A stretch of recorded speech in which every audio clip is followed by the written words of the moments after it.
Hello বন্ধুরা, আজকে আমি বানিয়েছিলাম একদমই সিম্পল আর নিরামিষ পদ্ধতিতে মিষ্টি কুমড়ো পাতার রেসিপি।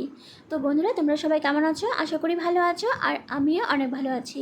আর তোমরা দেখছো সম্পার রান্নাঘর। তো চলো দেরি না করে রেসিপিটা শুরু করা যাক। আশা করি তোমাদের অনেক ভালো লাগবে।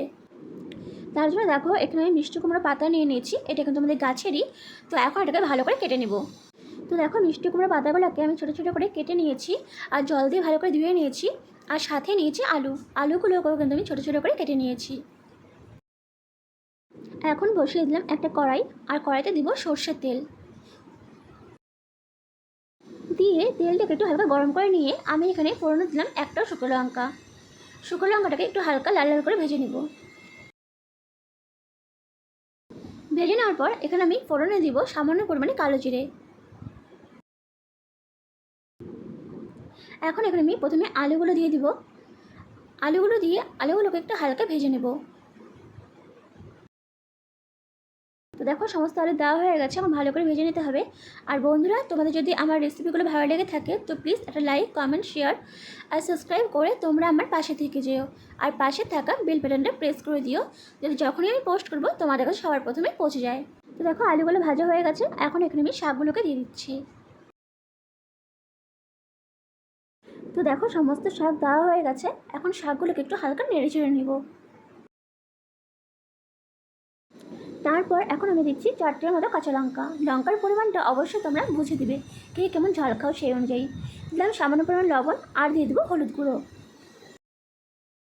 দেওয়ার পর এখন ভালো করে নেড়ে চেড়ে নেব, যাতে লবণ আর হলুদটা খুব ভালো করে সবজির সাথে মিশে যায়।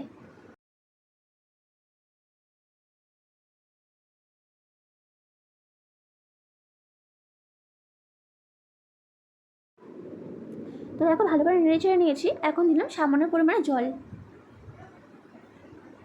জল দিয়ে আবার একটু হালকা নেড়ে চেড়ে নিব, আর ঢাকা দিয়ে দিব। তো দেখো, আমি এটা ঢাকনা লাগিয়ে দিলাম। কম করে 7 থেকে 8 মিনিটের জন্য আমি ঢাকা দিয়ে রেখে দিব, যাতে সবজিটা খুব ভালো করে সেদ্ধ হয়ে যায়। তো দেখো, ফিরে আসলাম। এখন কিন্তু সবজিটা মোটামুটি সেদ্ধ হয়ে গেছে। আবার একটু হালকা নাড়াচাড়া করে নিব। যেহেতু আলুটা আর একটু সেদ্ধ হবে, তাই কিন্তু আমি আবার একটু হালকা নেড়েচেড়ে নিয়ে আবারও ঢাকা দিয়ে রেখে দিব। তো দেখো, আবার ঢাকা দিয়ে দিলাম। ঢাকা দিয়ে আমি কম করে 3 থেকে 4 মিনিটের জন্য রেখে দিব। তো ফিরে আসলাম। এখনও কিন্তু শাকগুলো ভালো করে সেদ্ধ হয়ে গেছে, আর আলুগুলো ভালো করে সেদ্ধ হয়ে গেছে। এখন দেখো, আলুগুলোকে একটু হালকা ভেঙে ভেঙে দিচ্ছি, এতে সবজিটা খেতে বেশ ভালো লাগবে।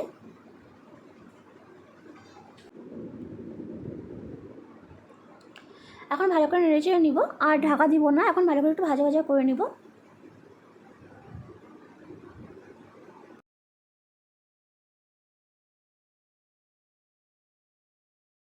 তো দেখো, মিষ্টি কুমড়োর শাকের নিরামিষ রেসিপি কিন্তু তৈরি হয়ে গেছে। আর বেশি নাড়াচাড়া করবো না, এখন কিন্তু এটাকে নামিয়ে নিব। তো দেখো, তৈরি হয়ে গেছে আমাদের আলু আর মিষ্টি কুমড়োর পাতার নিরামিষ রেসিপি। দেখতে কিন্তু বেশ ভালো লাগছে, আর সত্যি বলছি, গরম ভাতে বেশ ভালো লাগে খেতে।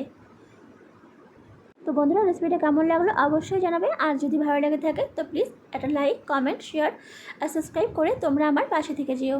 আর পাশে থাকা বেল বাটনটা প্রেস করে দিও, যাতে যখনই আমি পোস্ট করব তোমাদের কাছে সবার প্রথমে পৌঁছে যায়।